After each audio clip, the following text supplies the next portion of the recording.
The desert heat shimmered, a silent, living thing that warped the horizon. Out here, stillness wasn't just a state. It was a predator for Daisy.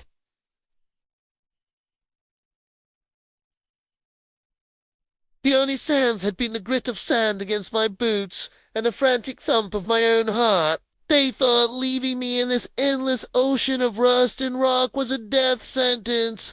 They were wrong. They'd forgotten what I was, what they'd trained me to be. Every rock, every shadow I saw, not as nature, but as cover.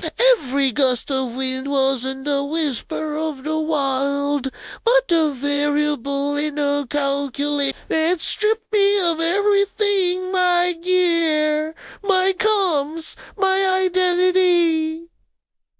But they couldn't take my skill. They couldn't unwire the instincts they'd spent years burning into my soul. They left me with one thing, though. A keepsake, a heavy steel reminder of their mistake, tucked securely in its holster. They probably thought it was empty. A final, cruel joke. But I remembered a lesson from my first instructor, a man with eyes as old as the canyons themselves. He'd said, "Out here, hope is a mirage. Preparation is the only water you can drink." And I was always prepared. Before they took me, I'd managed to secure a single precious round. Just one.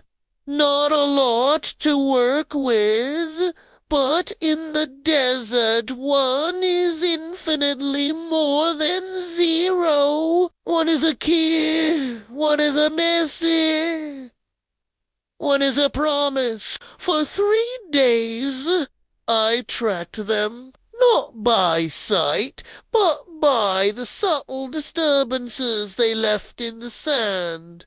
The discarded wrappers, the faint smell of their fuel. They were getting careless, complacent. They believed the sun and the silence had already done their work. They saw me as a ghost, a memory faded in the heat. They were camped in the shadow of a monolithic butte, their laughter echoing faintly, a profane sound in this sacred quiet. They felt safe. That was their second mistake. The sun began its slow descent, painting the sky in shades of blood and fire. The desert held its breath. I crept closer, a phantom moving through the twilight. I could see them now, gathered around a small fire, their faces illuminated by the dancing flames, arrogant, confident. The leader, the one who looked me in the eye as he left me to my fate, was cleaning his rifle. Poetic. I found my perch, a rocky outcrop overlooking their camp. The wind died down completely. The world went still. I drew the revolver, the weight of it, a familiar comfort in my palm. My hand didn't shake. My breathing was even. The silence of the desert was absolute, a perfect, unbroken canvas. But my trigger wasn't still. I raised the barrel, the setting sun glinting off the metal. One shot, one message. For them, it was the end of their journey.